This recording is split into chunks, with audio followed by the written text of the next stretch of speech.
Salut à tous, bonsoir. Mon son devrait être bon. J'espère que vous allez bien. Est-ce qu'il y a des gens dans le chat, on dirait? En tout cas, mon compteur me dit qu'il y a des gens qui sont là. Si vous voulez faire un petit signe, vous pouvez. Voilà, le temps que je finisse de régler mon micro. Salut Optimed. Merci à tous d'être là, hein. C'est comme à chaque fois un plaisir d'être avec vous. On est un peu décalé ce soir, on est là un lundi au lieu d'un mercredi. Mais c'est parce qu'on a un live un peu exceptionnel, sur un sujet un peu exceptionnel, sur voilà, les coulisses du magazine en ce moment. Je ne sais pas si vous avez vu, mais on a commencé une campagne de financement participatif pour une nouvelle formule. Donc on va revenir là-dessus ce soir en détail. On va revenir non pas seulement sur la campagne, mais aussi sur qui on est, sur le magazine, sur ses origines, etc. Peut-être que vous nous suivez depuis quelques temps et que vous ne connaissez pas bien le magazine aussi. Donc c'est l'occasion voilà, de faire plus ample connaissance. Peut-être que vous avez des questions pour les gens qui sont là ce soir et que je vais présenter sans plus attendre. Donc vous avez Jean-François Dortier qui est le fondateur du magazine, que vous avez sans doute déjà vu si vous suivez les lives régulièrement, parce il vient pour parler de l'Humanologue, qui est son nouveau projet, mais il n'est pas là en cette qualité première ce soir. Donc Jean-François est voilà, là en qualité de fondateur du magazine Sciences Humaines. Salut Oreds, bienvenue. Et puis on est aussi avec Héloïse. Héloïse qui est... Bonsoir Jean-François. Et Héloïse qui est directrice de la rédaction, voilà, qui dirige le magazine en ce moment. Et qui le dirige pas toute seule, mais avec une autre personne qui s'appelle Nadia Latrèche, qui est aussi directrice. Alors je sais pas quel est son titre précisément. Héloïse, tu sais quoi le nom Elle est directrice de publication. de la publication? Ok, Mhm. d'accord. Donc voilà, on est avec, on va dire, les personnes qui sont un peu à la base du magazine ce soir. Et donc on vous prépare. Alors surtout avec la nouvelle équipe, notamment avec Héloïse et moi avec Jean-François qui est sur l'humanologue en ce moment, mais on vous prépare une nouvelle formule. Donc un nouveau magazine tout beau, tout propre, et qui sortira le 14 janvier. Voilà. Mais j'ai assez parlé pour le moment, donc je vais laisser la parole d'abord à Héloïse pour nous dire pourquoi est-ce qu'on fait ce changement, pourquoi est-ce que Sciences Humaines avait besoin d'être dépoussiérée.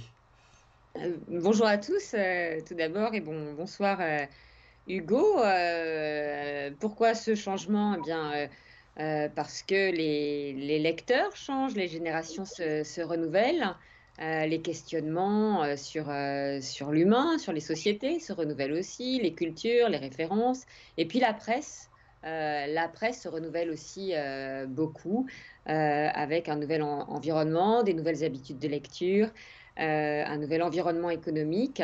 Et il faut veiller, quand on est dirigeant de presse, à jamais s'endormir. Donc tout le pari quand on fait une nouvelle formule, c'est de rester soi-même, tout en effectivement se métamorphosant. Parce que j'ai parlé des impératifs de changement, pour se faire connaître auprès de nouveaux lecteurs et pour rester à la page. Mais il faut aussi garder son âme quand on est magazine, et la protéger comme un trésor, parce que c'est aussi ce qui nous permet de garder nos anciens lecteurs. Et c'est aussi, enfin moi je crois vraiment que les journaux, les magazines, oui, ils ont une âme, ils ont une ADN, ils ont quelque chose qui a un marqueur identitaire. Et donc voilà, c'est tout ça qu'on est en train de faire. C'est à la fois réfléchir sur ce qui est notre identité collectivement, pour non pas la transformer, mais justement la valoriser davantage et puis la fortifier. Alors, on va parler de ça avec Jean-François qui est là, qui était là depuis les débuts. D'abord, bonsoir le pas du chat noir, bonsoir Manax, ravi de vous avoir ce soir. Je vois que vous commencez à faire vos remarques dans le chat, donc je les garde bien de côté. On les prend juste après cette introduction, mais je voulais quand même revenir sur ben, c'est quoi justement ce dont tu nous parles, c'est-à-dire le projet intellectuel, le projet central de sciences humaines. Donc ça a été lancé par toi, Jean-François, au départ. Qu'est-ce que c'est que ce projet? Est-ce que tu peux nous en dire plus? Alors, rebonsoir, effectivement, pour les gens qui viennent de nous rejoindre. Alors, le projet intellectuel, c'est très simple, hein. Je l'ai partagé avec beaucoup de gens parce que quand j'étais un jeune homme, je me posais des tas de questions sur les êtres humains. Qui sont-ils? Quelles sont leurs origines?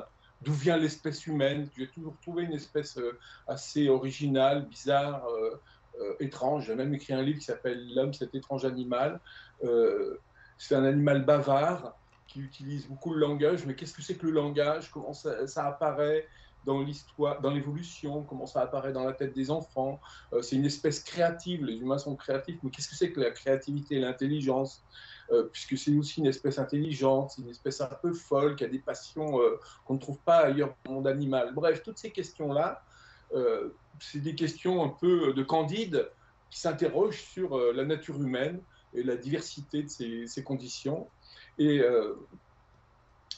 alors, les réponses à ces questions, elles sont faciles à trouver parce que, regardez derrière moi, il y a des tas de livres, et depuis toujours, depuis 2 siècles que les sciences humaines existent, elles ont produit des réponses à toutes les questions qu'on peut se poser sur les motivations humaines, sur leurs origines, sur le fonctionnement de la pensée, sur les individus et leur développement. Mais le propre de ces connaissances, c'est qu'elles sont souvent, très dispersées, dans une myriade de travaux, de livres, et une avalanche de dont il est difficile pour lesquels il est difficile de se tenir au courant, qui ont la particularité aussi d'être souvent différentes, opposées, et qui ont la particularité parfois aussi, du moins à mon époque, aujourd'hui ça change, quand je dis à mon époque, c'est quand j'ai créé Sciences Humaines, il y a 30 ans, d'être enfermé dans un jargon assez hermétique. Et moi, j'étais longtemps j'étais un lecteur de magazines, de revues scientifiques. Et parce que c'est ma formation de base, et quand je voulais comprendre quelque chose sur l'ADN, sur les particules subatomiques, les quantas, sur la théorie de la relativité, il existait des tas de revues pour faire une introduction simple aux connaissances et à la science en train de se faire. Et je me dis, tiens, pourquoi ça n'existe pas dans le domaine des sciences humaines? C'est intéressant, les humains aussi, à comprendre. Autant que les planètes, autant que les cellules, et autant que les autres animaux.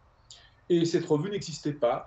Et donc, pour aller vite, j'ai décidé de la créer pour pouvoir la lire. C'est-à-dire pour essayer de trouver un magazine qui expliquait assez simplement, le plus clairement possible, eh bien, l'état des savoirs sur les sciences de l'humain. Alors, voilà, ça c'est la question de départ. Cette question-là, tout à l'heure, je dirais peut-être quelques mots sur l'aventure de comment s'est créée une revue, mais je voudrais insister sur un point, c'est que ces questions toutes simples, qui consistent à dire, mais qu'est-ce qu'on sait, qu'est-ce qu'on ignore, de quoi on débat, eh bien, c'est en soi assez révolutionnaire, parce que ça oblige à créer un outil, un observatoire des connaissances. Donc déjà, c'est quelque chose d'assez qui n'existe pas dans le domaine des sciences humaines. C'est-à-dire faire un état de l'art quand je m'intéresse à la psychologie des bébés ou à l'histoire de l'Antiquité et la chute de l'Empire romain. J'ai besoin d'avoir un aperçu clair. Ah, zut, ça a coupé. Ah, je suis Tu déjà un peu disais, tu as, ouais, t'as besoin d'avoir un aperçu clair oui, de chaque question que tu te poses. voilà. Mais c'est bien de me couper aussi, comme ça m'évitera. Donc, ça oblige, d'aller à l'essentiel. 2, ça impose la clarté. 3, ça oppose aussi, parce que justement il y a beaucoup de travaux et qui ne sont pas toujours convergents, à une certaine polyphonie, c'est-à-dire mettre en scène les savoirs, les confronter. Et donc l'outil de la vulgarisation, il va au-delà de la vulgarisation. Pour moi, c'est un outil de connaissance assez nouveau. Et je trouve ça assez miraculeux. Pendant 30 ans, ça a permis pour moi d'apprendre beaucoup de choses, parce qu'au fond, l'idée de sciences humaines, c'est d'essayer, quand on se pose une question sur les humains, quelle qu'elle soit, eh bien, ça consiste à essayer d'apprendre, découvrir et restituer le plus clairement possible ce qu'on a appris. Donc, voilà. Ce magazine, tu l'as commencé en 1990, c'est ça, il y a 30 ans? Non, en fait, disons qu'il y a deux phases. dans le magazine, il y a une première phase qui commence en 1988, où là, je me suis lancé avec quelques amis dans ce projet. L'ambition était inversement proportionnelle à nos moyens, c'est-à-dire que j'étais à Auxerre, je le suis toujours, petite ville de province, sans université, loin de tout groupe de presse, loin de Paris, où normalement devait se lancer un tel projet. Mais donc armé voilà, d'une grande ambition, rassembler des gens et essayer de, de commencer par écrire et donc de forger un magazine, mais sans moyens. Et sans moyens, ça veut dire c'est de créer d'abord un petit fanzine qui s'appelait déjà Sciences Humaines. Et voilà, il apparaît ici à l'écran. À la fois, j'ai un attachement pour ce journal et à la fois, je le trouve amusant parce que même les lycéens à l'époque, à 8, on commençait tout juste à avoir de poche, des mini-ordinateurs, on pouvait faire du traitement de texte et des mises en page très très rudimentaires. Et voilà, apparaît le premier Sciences Humaines, que j'appelle ça, moi, ma période cahier bleu, parce que dès le numéro 2, il viendra une couleur bleue, mais peu importe. Donc pendant 2 ans, il va y avoir une phase de gestation où je vais apprendre avec quelques amis à créer un journal, c'est-à-dire à faire des rubriques, à écrire des articles, à mettre les photos au bon endroit. Bon. Donc on a appris à fabriquer un journal en le faisant. Donc, il y a On un côté voit, très d'ailleurs, on voit au sommaire de ce premier numéro qu'on a déjà quelques rubriques qui sont restées, notamment la rubrique dossier, puisqu'on a un premier dossier sur les sciences de l'homme. On a un portrait de Françoise Dolto, on a les livres ils sont toujours dans le magazine aujourd'hui. Alors la recherche, c'était quoi? C'était l'actualité de la recherche, c'est ça? c'est ça, Ça aussi, on exactement. l'a toujours. Et puis on avait une rubrique débat qui, je crois, est allée et venue au sommaire de sciences humaines. C'est Mais, exactement ça. mais D'ailleurs, Héloïse l'embryon disait, était là. voilà. Héloïse disait tout à l'heure que les revues se métamorphosent, qu'elles ont un ADN. Bah, c'est exactement, effectivement, c'est des organes vivants. Un magazine, ça doit à la fois se métamorphoser, c'est-à-dire changer de peau régulièrement. On n'aurait pas pu durer très longtemps avec cette forme-là, qui était une forme vraiment très artisanale, associative. Et puis en même temps, garder l'ADN, c'est-à-dire garder le projet, le concept. Et il était bâti autour de rubriques fondamentales qui restent aujourd'hui. Mais Héloïse l'expliquera mieux tout à l'heure. Donc, mais je résume, donc de 1988, oh mon Dieu, quand je donne les dates, ça me fait peur. Ça me rappelle l'âge canonique auquel je suis arrivé, j'avais 30 ans. Et en 1990, curieusement, ce petit journal de rien du tout commence à avoir un certain succès et on décide de le transformer en un journal professionnel, c'est-à-dire en créant une entreprise, une sorte de start-up des sciences humaines pour se lancer à l'aventure, puisque jusque-là, il fallait coller des timbres, les envoyer uniquement par abonnement. Et donc là, on décide de se lancer en kiosque et donc de faire la première nouvelle formule, si je puis dire, de sciences humaines, celle qui est connue aujourd'hui comme mensuelle. Elle date effectivement de 90. Et c'est son deuxième âge. Il était sorti du ventre de fécond des sciences Alors là, humaines. le Voilà. voilà, novembre 1990. Ouais, Ouais, Max Weber, il y avait Max Weber dans le numéro 2, un dossier sur Max Weber dans le numéro 2, et celui-ci, il est à nouveau numéroté numéro 1, puisque oui, c'est voilà, le premier qui s'est retrouvé sur les étalages des kiosques en France. exactement. Et j'aime bien, moi, évidemment, on dit toujours sciences humaines, on associe un peu la naissance de sciences humaines avec ce numéro-là, mais j'aime rappeler qu'il y a aussi une période antérieure qui date de 88. D'accord, Et puis après, et donc après le journal a évolué, donc on va y revenir un peu dans les détails. Mais toi, quand tu es arrivé, Héloïse, il avait déjà pas mal évolué. Oui, moi je suis arrivée en 2007, ça ne nous rajeunit pas non plus. J'avais 28 ans et je suis arrivée pour m'occuper du site internet à l'époque, donc comme rédactrice en chef web.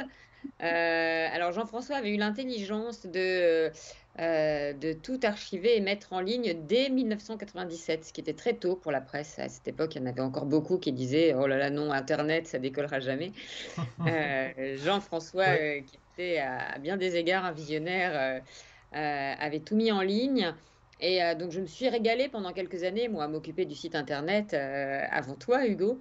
Parce que c'était un trésor en fait. C'est vrai que 2007, il y avait quasiment 20 ans pas 20 ans, mais il y avait 20 ans d'archives, dont 10 ans numérisés. Et c'est des articles fabuleux, en fait, les articles de sciences humaines qui se périment peu, parce qu'un grand papier de Lévi-Strauss ou un grand entretien avec Morin, Mona Ozouf ou Olivier Houdet, finalement, ils ont de la valeur quand on les relit encore 5 ans après. Donc, c'est vrai que j'ai animé le site beaucoup avec les archives, en faisant aussi des dossiers, des inédits web. Et puis, petit à petit, j'ai eu envie d'écrire, parce que quand on est journaliste, on a toujours la plume qui démange un peu. Et donc, j'ai écrit aussi dans le papier. Puis, j'ai fait des dossiers. Et puis, j'ai fait, moi, un peu le contraire de ce que tout le monde fait maintenant. C'est-à-dire, je suis passée du web au papier, beaucoup moins visionnaire que Jean-François. D'une certaine manière, puisque je suis devenue rédactrice en chef du magazine Papier en 2014, janvier 2014. D'accord. Et alors, qu'est-ce qui t'a attiré? Tu faisais des sciences humaines avant? Je crois que tu étais journaliste télé, non? Non, j'ai fait plusieurs médias, mais j'ai fait plus de radio que de télé. Ah, ok. Ceci dit, et notamment, j'avais une émission de radio sur les livres, alternance littérature et sciences humaines, depuis 4 ou 5 ans quand je suis arrivée à sciences humaines. Donc c'est vrai que je m'intéressais beaucoup aux sciences humaines, mais j'avais fait une école de journalisme assez classique, donc j'avais fait aussi du journalisme politique, de l'infogéné, voilà, avec une fibre quand même. Une fibre sciences humaines, j'avais un peu picoré tout au long de mes études, comme d'ailleurs Jean-François, j'ai fait de la philo, j'ai fait de l'histoire, j'ai fait un master en études politiques à l'EHESS. L'EHESS, c'est aussi un endroit où se croisent un peu toutes les disciplines. Et donc moi, ce qui me plaisait dans le projet de sciences humaines, je dirais que c'était 3 choses. C'était d'abord le pluralisme, c'est-à-dire que l'idée de pouvoir justement discuter sans barrière disciplinaire avec des philosophes, des historiens, des sociologues, des psychologues, des scientifiques aussi, et pourquoi pas des littéraires. Enfin, je trouvais ça beaucoup plus épanouissant pour moi, en tout cas, que de rester cantonné, par exemple, dans une carrière de recherche, hein, où j'aurais eu une discipline et un sujet à traiter. Le pluralisme, l'indépendance, c'est-à-dire j'étais très sensible à l'indépendance économique de sciences humaines qui commençait déjà à être rare dans la presse au moment où j'ai rejoint Sciences humaines. J'avoue que j'étais aussi moins intéressée, alors là pour le coup un peu avant tout le monde, par la domiciliation à Auxerre, parce que j'étais à Paris et j'avais envie de quitter Paris.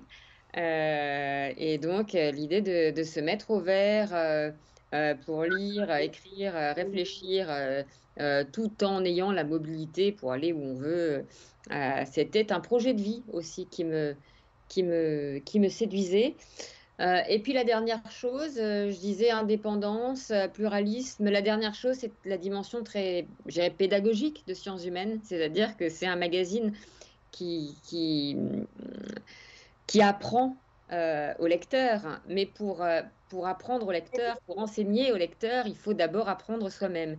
Et donc, travailler à sciences humaines, c'était la promesse de passer ses journées à apprendre de nouvelles choses. Et ça, c'est quelque chose qui me séduisait assez, je dois dire. Et alors oui, on n'a pas beaucoup parlé de ça, mais c'est vrai que Jean-François, tu es toujours resté à Auxerre. Donc ça a commencé à Auxerre, et le magazine n'a pas bougé, malgré le fait que bah, la plupart des journaux de la presse nationale étaient à Paris. Toi, tu es resté à Auxerre. Oui, oui, c'est le centre centre originel. Bon, pourquoi déjà? Pourquoi Auxerre? Parce que j'habite à Auxerre. Je suis dans une belle maison. Euh, euh, je suis dans une cave qui est transformée en bureau. Non loin de là, il y a Lyon qui coule en face d'une cathédrale, une belle abbaye. À 200 mètres ici des champs, la campagne. On y est très très bien. C'est une jolie ville, Auxerre. Et on peut faire des sciences humaines à Auxerre. Pourquoi? Parce que dès le départ, en 1990, déjà, l'idée que tout se passait à Paris n'était plus forcément nécessaire. Pas forcément nécessaire parce que techniquement, on commençait à avoir un outil. À l'époque, on appelait ça le fax.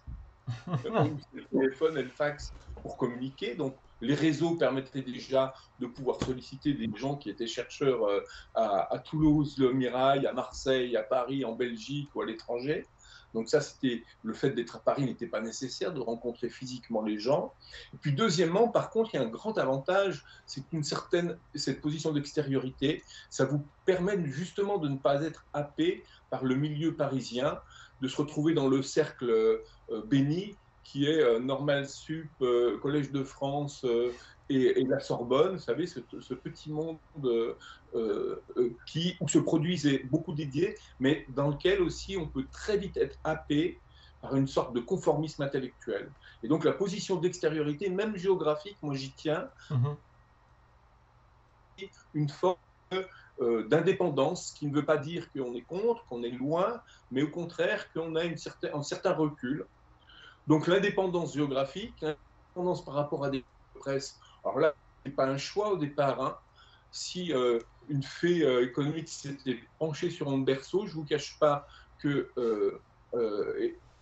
et qu'on m'avait donné les moyens de créer une revue, peut-être qu'elle serait devenue autre chose. Mais à l'époque, je n'avais aucun moyen, des moyens très artisanaux. Donc c'est avec des bouts de ficelle comme le font aujourd'hui les gens qui créent des startups. Il n'y a pas eu de business angels qui s'est penché sur le berceau de Saint-Semaine. Donc l'indépendance a été définie dès le départ. Et comment elle se maintient dans une petite entreprise, l'indépendance au cours de son histoire, c'est valable pour la presse comme tous les secteurs économiques, c'est que dès lors que vous arrivez à maintenir un certain équilibre, vous n'avez pas besoin de chercher des actionnaires. Et donc, vous gardez votre indépendance et c'est très, très précieux. Indépendance intellectuelle, indépendance géographique, indépendance économique. Et alors, personne n'a proposé de racheter Sciences Humaines un jour d'ailleurs? Il n'y a pas un grand groupe qui s'est dit, tiens, on pourrait pas les incorporer à notre groupe? J'ai eu une proposition parce qu'il y a effectivement une époque, il y avait des groupes qui cherchaient à racheter des À titres. septembre. J'ai décliné à chaque fois parce que justement c'est trop précieux d'être indépendant. C'est coûteux parce que vous devenez, moi j'ai toujours tendance à dire que je me suis transformé d'intellectuel touche-à-tout en PPP, petit patron de presse. Donc c'est difficile de gérer une petite organisation. C'est beaucoup de travail qui pèse sur des petites équipes. Bon, mais on est maître de son destin. Dès lors que vous êtes intégré dans un groupe, vous n'êtes plus maître de votre destin. Pourquoi des entreprises où des petits titres sont intégrés? Souvent, c'est face à des difficultés économiques, la condition de survie, c'est de trouver des capitaux pour survivre. Et c'est ça qui fait que les petites entreprises sont rachetées par plus grosses. Souvent, anciens, ça existe des titres qui meurent. Vous savez, c'est un processus continu, la presse, où il y a des titres nombreux qui existaient en 90, qui n'existent plus aujourd'hui. D'autres se sont créés aussi. Donc, il ne faut pas croire non plus qu'il y a une logique implacable qui ferait qu'on devrait être absorbé. Non, si vous avez les moyens de pouvoir avoir suffisamment de lecteurs, d'abonnés qui maintiennent votre indépendance pour arriver à ce point d'équilibre, eh bien, vous pouvez garder, et gardez-le, cette précieuse indépendance. Alors, on demande à propos toujours d'économie, Manax1 nous demande combien y a-t-il aujourd'hui d'abonnés web et magazines? Héloïse, est-ce qu'on a des chiffres? Je suppose que oui. Abonnés web, seulement web, je ne les ai pas. Après, il y a beaucoup d'abonnés web, qui sont aussi abonnés papier, qui sont les deux. On est autour de 23 000 abonnés aujourd'hui. D'accord. Et alors, du coup... Il faut préciser qu'en plus des abonnés, évidemment, il y a les ventes en kiosque, les Bien ventes sûr. en librairie. Hein. Alors oui, donc on a cette base d'abonnés, 23 000. On a les ventes en kiosque.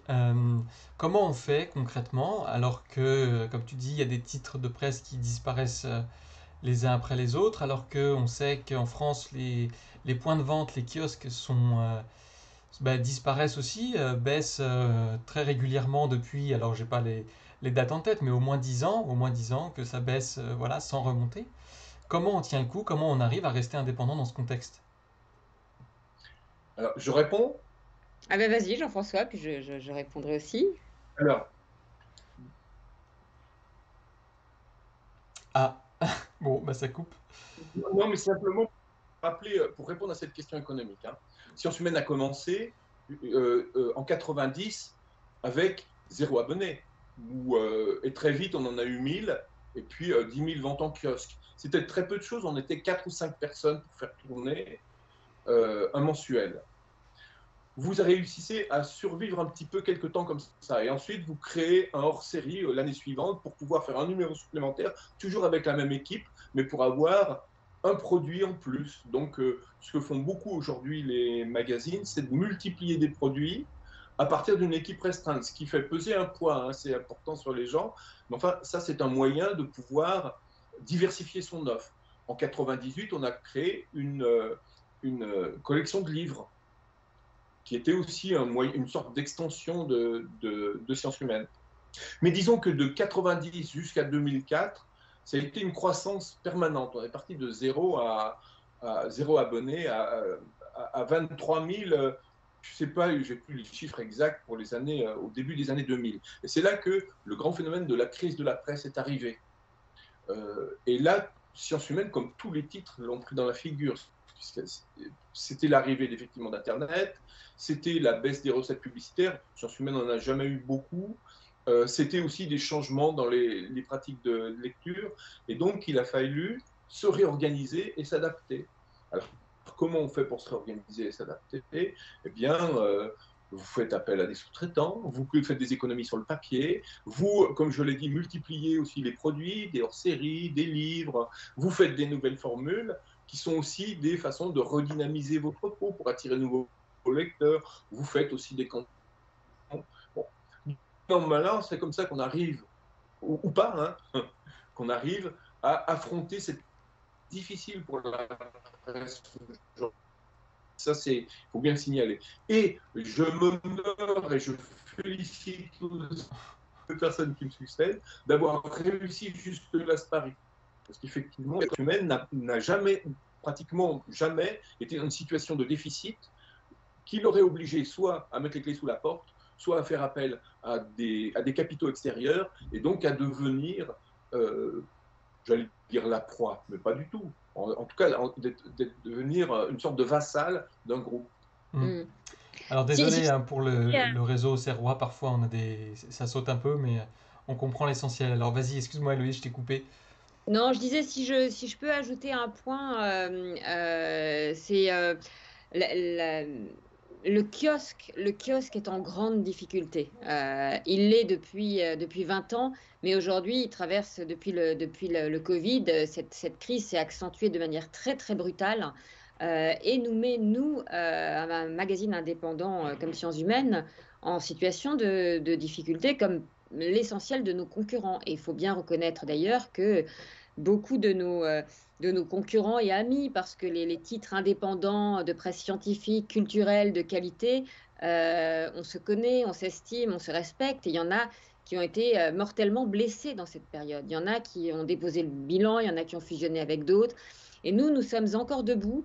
Et je crois que l'une des raisons aussi pour lesquelles nous sommes encore debout, c'est que nous avons beaucoup d'abonnés.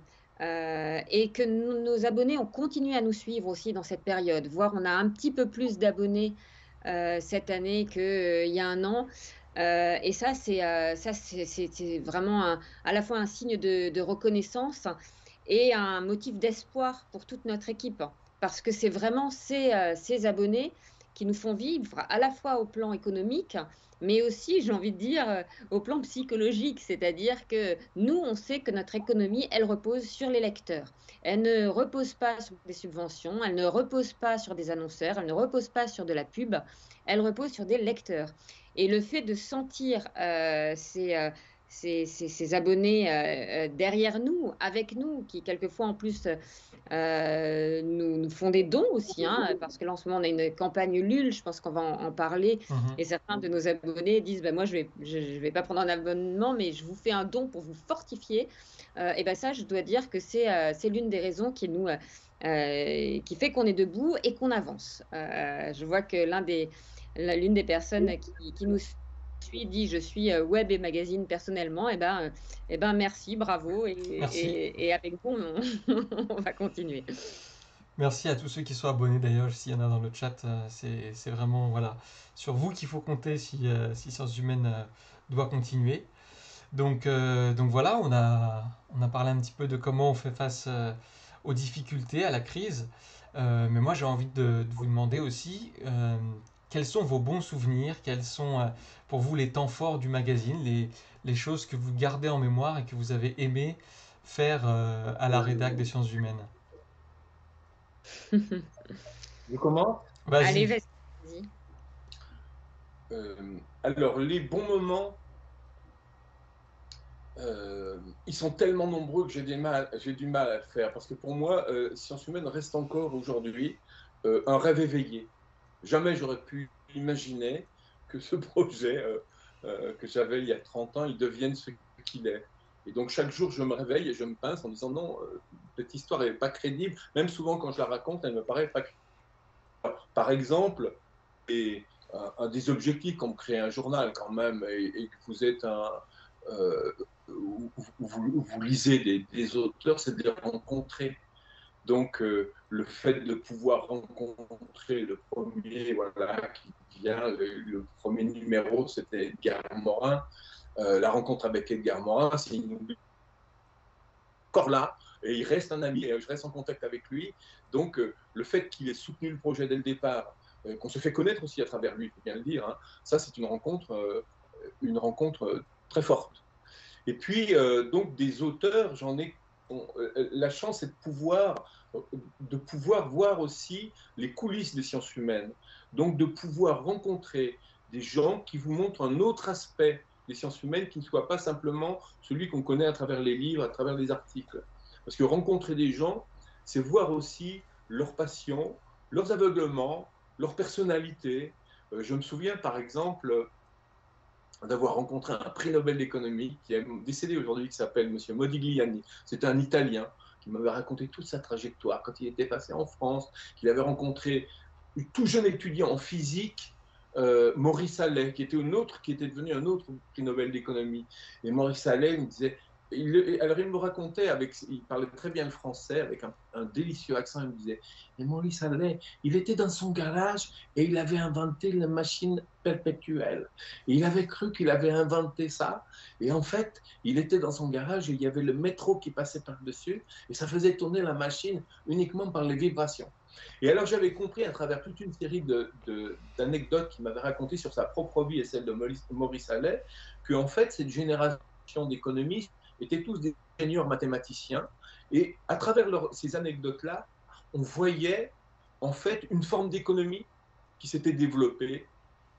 Mais j'ai d'autres exemples comme ça. Jérôme Brunner, qui est un des pères de la psychologie cognitive et des sciences cognitives, qui m'avait raconté lui aussi que dans les années 50, et en 56, c'était pas rien, il y a plus de 60 ans, il avait créé la psychologie cognitive parce que juste là, lui, il avait appris à apprendre la psychologie avec des rats, des lapins, des pigeons, où il faisait des expérimentations. Et lui disait, moi, la psychologie que je voudrais faire, c'est celle de ce qui se passe dans la tête des poètes, des gens qui prient, des enfants qui rient et qui s'amusent. Et donc, je vais faire une psychologie vivante, mais c'était pratiquement interdit par la psychologie de l'époque où c'était une psychologie de laboratoire. Et j'écrivais des comptes rendus de pièces de théâtre et des poèmes que je publiais sous un faux nom pour qu'on ne me reconnaisse pas parce que ça m'aurait discrédité auprès de mes amis scientifiques. Et là, à travers cette anecdote-là, il m'avait fait comprendre aussi ce qu'était que le monde scientifique avec ses procédures, avec sa technique, mais aussi ses enfermements. Donc voilà, des exemples comme ça, je pourrais en citer des soirées entières. Je rêve d'un jour de pouvoir aussi les raconter. Tiens, pourquoi pas dans Sciences Humaines. Héloïse, il faudrait me proposer une rubrique, peut-être. On va y réfléchir. Pourquoi pas. Oui, alors c'est vrai que quand on pose une question comme celle-là, on pense forcément aux belles rencontres qu'on a faites à Sciences Humaines en tant que journaliste. J'en ai eu aussi, j'ai des moments incroyables où, je sais pas, moi, après 3 heures passées en compagnie de Michel Serres dans son salon, on se dit j'ai un métier inouï, par exemple. Bon.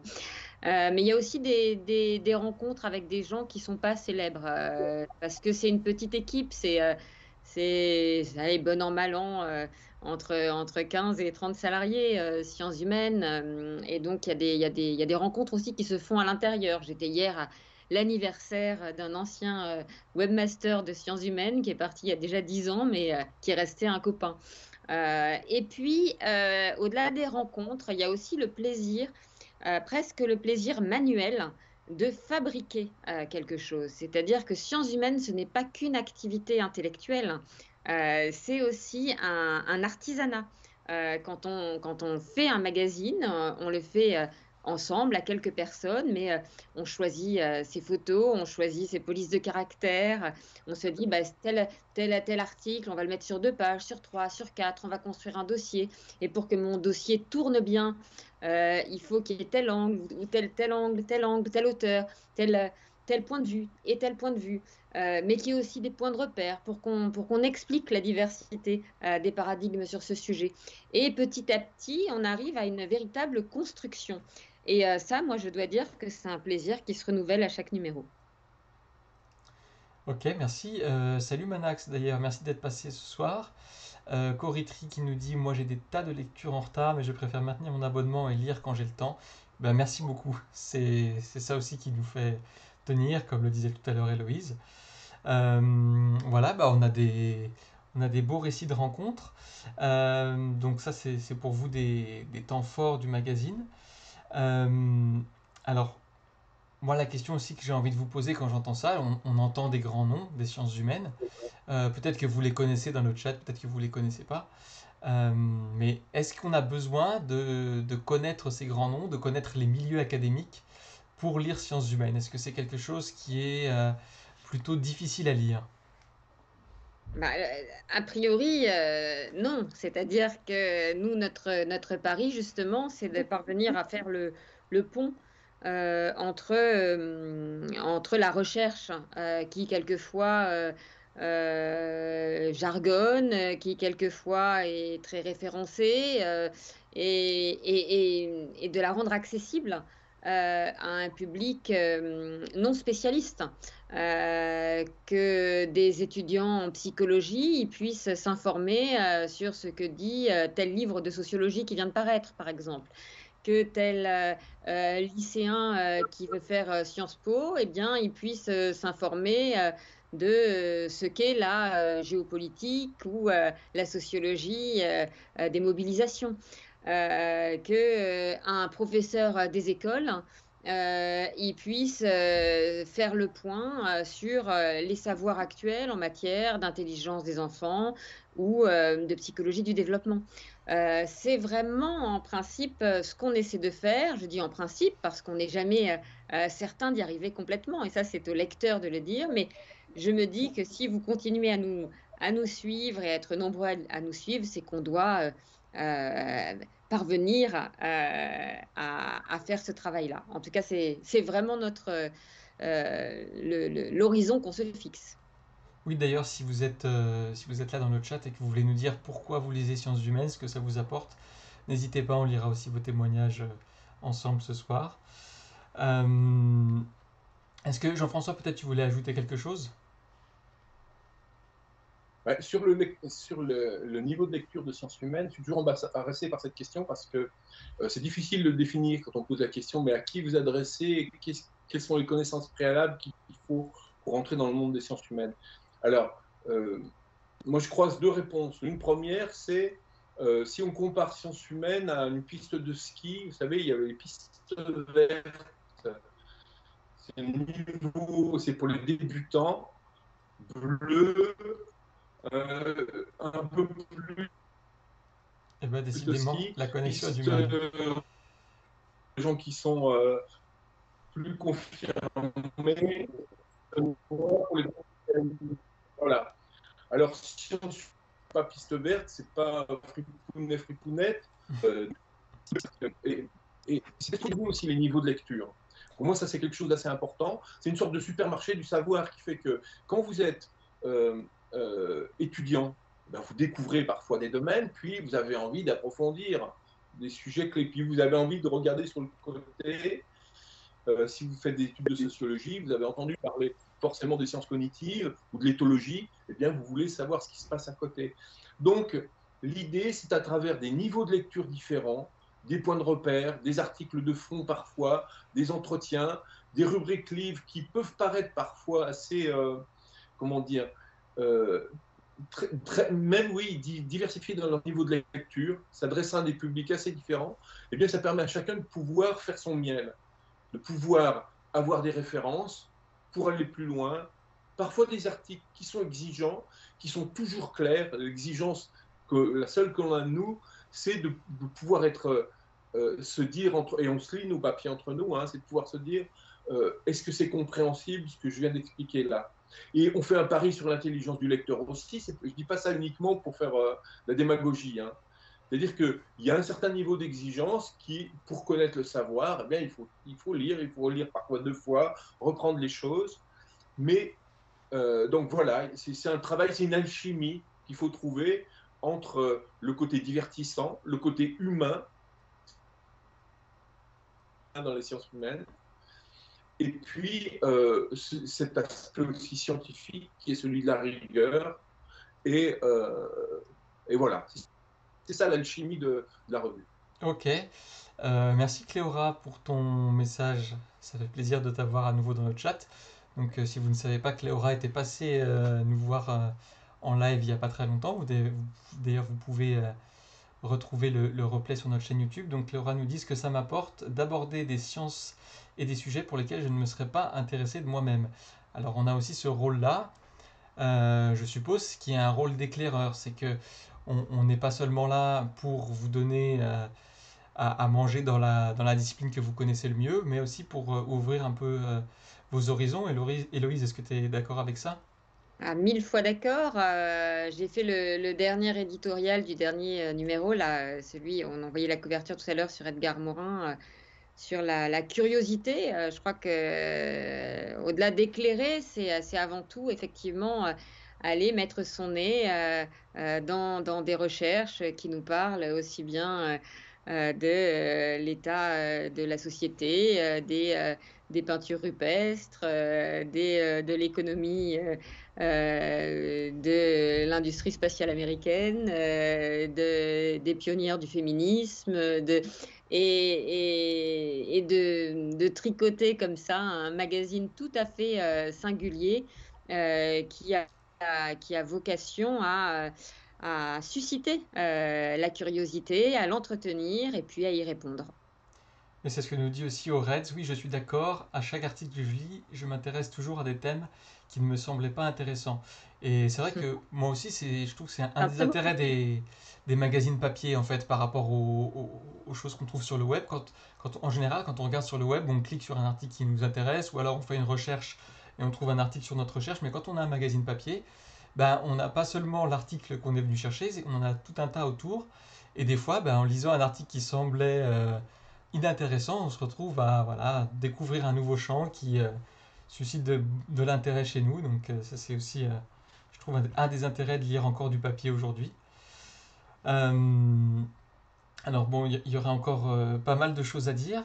J'aimerais revenir un petit peu sur ce que... Alors on a abordé à mi-mot tout à l'heure sur qui écrit finalement ce magazine. Donc Jean-François nous rappelait que c'était une petite équipe.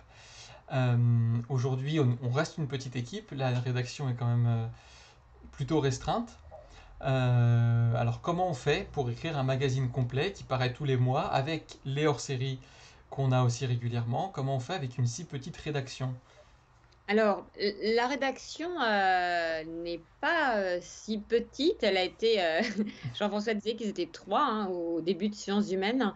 Donc, elle n'est pas si petite. Alors, elle n'est pas très grosse. Elle a été plus grosse. Peut-être qu'elle sera plus grosse demain ou après-demain. En tout cas, elle a toujours été à géométrie un peu variable. Mais aujourd'hui, on a une équipe de rédacteurs spécialisés avec Maud Navarre, Hélène Fouard, Fabien Trécourt, Nicolas Journet, Martine Fournier.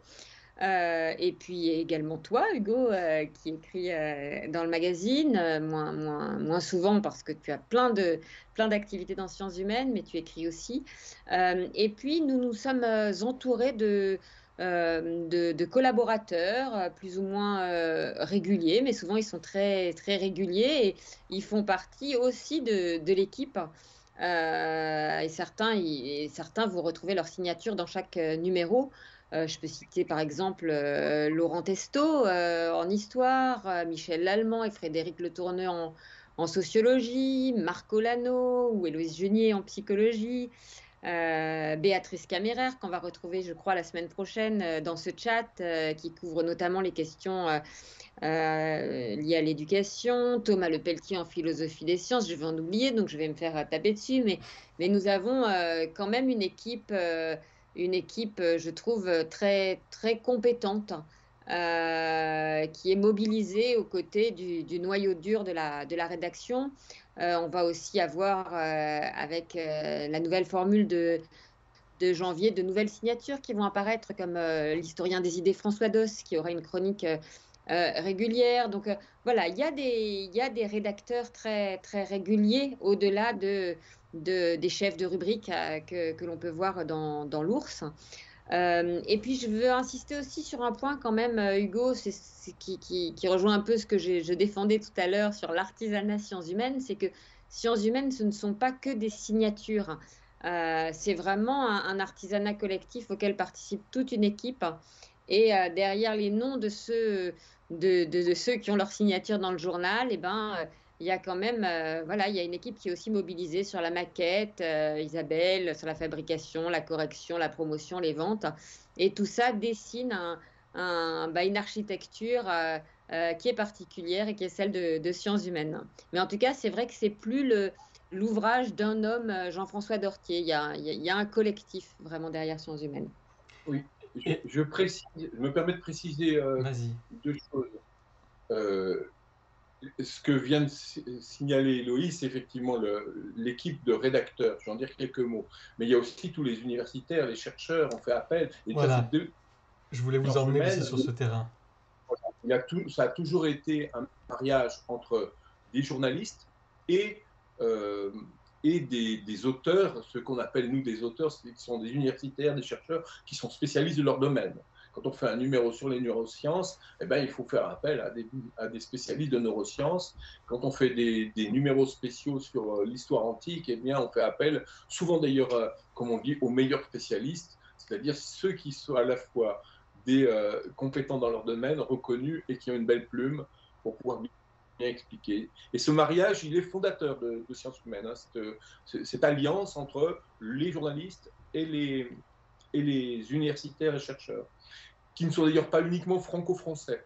On cherche aussi à s'ouvrir sur l'étranger. Alors sur les journalistes, ça c'est simplement pour l'anecdote, effectivement au départ, il n'y avait aucun journaliste, il y avait par contre des pseudo-journalistes. Par exemple, moi j'ai écrit pendant très longtemps avec des pseudonymes, pour faire croire qu'on avait une équipe fournie. J'avais par exemple, beaucoup de gens ont suivi Achille Weinberg et je répondais à Achille Weinberg. J'ai créé sa page Facebook, qui était un de mes avatars parmi d'autres dans le journal. Bon, voilà, aujourd'hui, vous êtes dans la confidence maintenant, le chat. Vous savez que si vous lisez un article signé Achille Weinberg dans Sciences Humaines, en fait, c'est Jean-François. Voilà. Alors maintenant, par contre, non, justement, vous aurez du mal à trouver Achille Weinberg comme Jean-François Dortier, parce qu'Héloïse vient de signaler quels sont tous les auteurs. Je n'écris plus dans Sciences Humaines. Oui, mais tu es toujours là dans les archives, Jean-François. Que je déterre toutes les semaines sur le site web, donc si vous traînez sur le site web... Et puis j'ai cru entendre, Jean-François, tout à l'heure que tu me proposais une chronique dans Sciences Humaines, donc... Ça va peut-être revenir. Exactement. Alors voilà, justement, comme il nous reste une dizaine de minutes, peut-être on peut préciser un petit peu ce que c'est que cette nouvelle formule. Donc, qu'est-ce qu'il va y avoir de nouveau dans Sciences Humaines à partir du mois de janvier, Héloïse ? Il va y avoir d'abord, ce que je disais tout à l'heure sur l'ADN, sur l'esprit, c'est important quand même de le rappeler. Il y aura un certain nombre de choses qui vont rester. L'esprit, j'espère, de Sciences Humaines, avec ses valeurs qui en ont toujours fait la force, l'indépendance, la pédagogie, le pluralisme, tout ce qu'on vient d'évoquer. Il y a des rubriques aussi qui vont rester, les actualités de la recherche, le dossier, les références, les livres, tout ça, c'est fondateur, c'est structurant, ça va rester. Ce qu'on va accentuer, c'est un certain nombre de lignes qui sont déjà présentes et qui nous paraissent voilà, là aussi structurantes dans le monde d'aujourd'hui.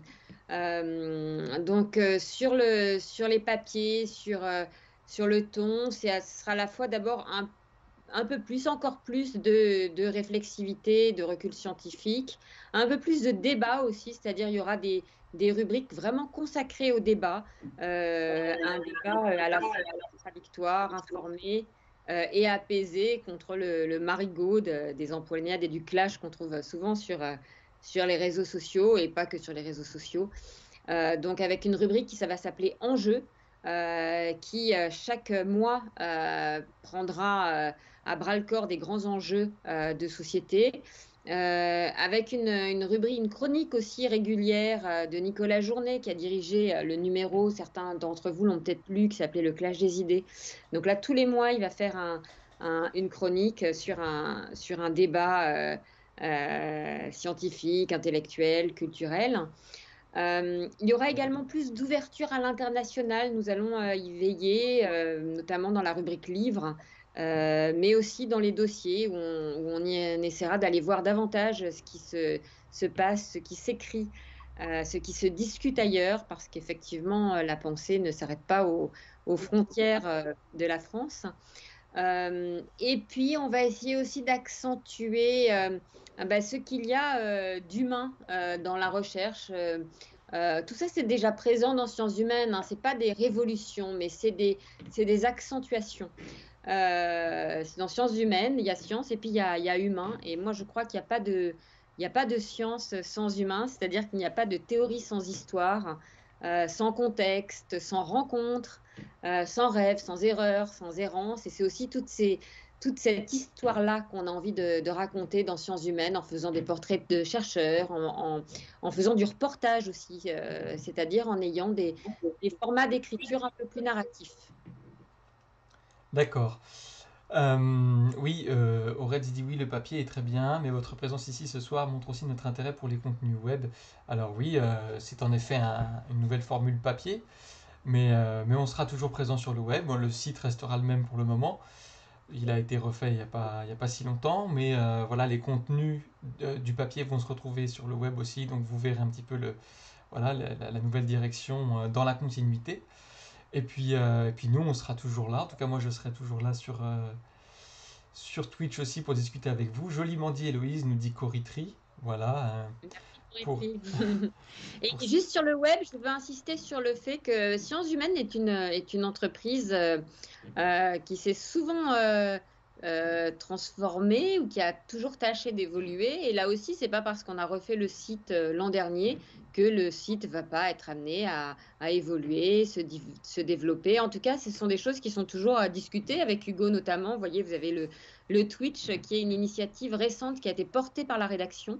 Voilà, des initiatives, des innovations de ce type-là, je pense que nous avons envie en tout cas d'en faire de nouvelles du moment qu'elles sont pertinentes pour nos lecteurs et vis-à-vis de nos propres contenus. Tout à fait. Alors voilà, je voulais vous montrer. On a donc pour cette nouvelle formule en particulier le financement, donc on peut revenir rapidement dessus, mais donc Sciences humaines est une rédaction indépendante, pas de gros actionnaires, alors Jean-François, tu l'as dit en une phrase tout à l'heure, mais pas de publicité non plus, pas de revenus d'annonceurs, ou très peu en tout cas. Ça a toujours été le cas dans le magazine? Oui, pratiquement. Ça a été le chiffre d'affaires des rentrées publicitaires. Il a toujours été inférieur à 5%. Aujourd'hui, il doit être autour de 3 ou 2%. C'est très, très faible. Voilà, si vous lisez le magazine, vous voyez qu'on a quand même très peu de publicité. Donc voilà, On a besoin de fonds en ce moment pour cette nouvelle formule. Et donc, c'est ce financement participatif qui a été choisi. Peut-être, Héloïse, tu veux en dire quelques mots? Oui, bien sûr. Alors, peut-être même Jean-François pourra en parler parce il a fait une métaphore il y a déjà bien longtemps, mais qui vaut toujours et que j'aimerais citer, qui est la métaphore du catamaran. Jean-François, qui avait développé l'idée que Sciences humaines, c'était une embarcation légère dans un océan où circulaient un certain nombre de paquebots. Et ça a des avantages d'être léger. On est plus mobile, on est plus souple, mais on est aussi moins robuste. Et cette campagne Ulule, ça a vocation à fortifier notre petite embarcation dans la houle où nous sommes et à nous permettre de continuer à tracer notre route avec agilité, souplesse, en espérant que les bons vents et les lecteurs nous amèneront très loin. Voilà, alors je vous mets dans le chat si vous avez envie de participer. Hop là, je vous mets le lien. Voilà, vous pouvez, si vous voulez participer à la campagne de financement de la nouvelle formule, du renouvellement de sciences humaines, vous avez toutes les informations sur la page Ulule. Donc voilà, elle s'affiche ici, mais vous n'avez pas tout à l'écran, hein, voilà, vous avez pas mal de détails en dessous. Vous participez au financement et vous avez des contreparties, bien entendu, sous forme la plupart du temps d'abonnement. Voilà, alors si vous connaissez le financement participatif, vous savez comment ça fonctionne. Vous pouvez donner une petite quantité pour avoir une petite récompense et une plus grande. Voilà, plus vous donnez, plus vous avez voilà, de contrepartie. Et bien voilà, je crois que j'ai fait le tour. Est-ce Et je dois que... dire que c'est vraiment, enfin, c'est important aujourd'hui. Et d'ailleurs, moi, je suis très touchée aussi de tous les messages de nos contributeurs. N'hésitez pas, non seulement bien sûr à participer, ça nous aide énormément, mais aussi à faire connaître cette campagne autour de vous, parce que c'est ainsi qu'effectivement elle réussira. Tout à fait. Vous pouvez aussi partager les liens. Donc sur nos réseaux sociaux, vous retrouverez aussi très régulièrement des mises à jour de cette campagne. Vous avez même sur notre page Ulule un petit aperçu de la nouvelle maquette. Alors, j'ai pas pu vous en partager beaucoup ce soir parce que je suis pour l'instant tenu au secret. Tout est voilà, dans les arrière-boutiques de Sciences Humaines, mais vous aurez bientôt toute la nouvelle maquette entre les mains. Vous avez un aperçu sur notre page Ulule. Voilà, donc je vous rappelle que le numéro de cette nouvelle formule, le premier numéro de cette nouvelle formule sortira le 14 janvier dans vos kiosques et ce sera le numéro 344 de Sciences Humaines. Voilà, avec un sommaire alléchant, mais qui restera aussi dans les secrets de la cuisine du magazine pour l'instant. On vous en dit pas plus. Voilà, bah, écoutez, merci à tous ceux qui nous ont suivis ce soir. Merci à Jean-François d'avoir été là. Merci à Héloïse aussi. Merci à tous les deux pour ce que vous avez partagé ce soir. Merci à tous ceux qui ont participé dans le chat, encore une fois. C'était un plaisir de vous avoir. Pour le prochain rendez-vous, donc là, on va faire une petite trêve de Noël sur Twitch. Mais on a déjà des gens qui sont prévus pour le mois de janvier. C'est ce que tu disais, Héloïse. Donc Béatrice Caméraire, qui est une journaliste qui est proche de la rédaction de Sciences Humaines, viendra discuter avec nous d'éducation positive dès le 5 janvier, dès le mercredi 5. Et puis voilà, le programme commence déjà à s'étoffer. On va avoir aussi une vulgarisatrice qui va venir nous parler un peu de philo. Voilà, je vous en dis pas plus non plus parce que voilà, je vous préciserai tout ça sur nos réseaux en temps voulu. D'ici là, voilà, portez-vous bien. J'espère que vous passerez tous d'excellentes fêtes, une bonne fin d'année. Et puis on se retrouve voilà, dès 2022. Merci à tous de nous avoir suivis et à très bientôt. Merci à tous et au revoir.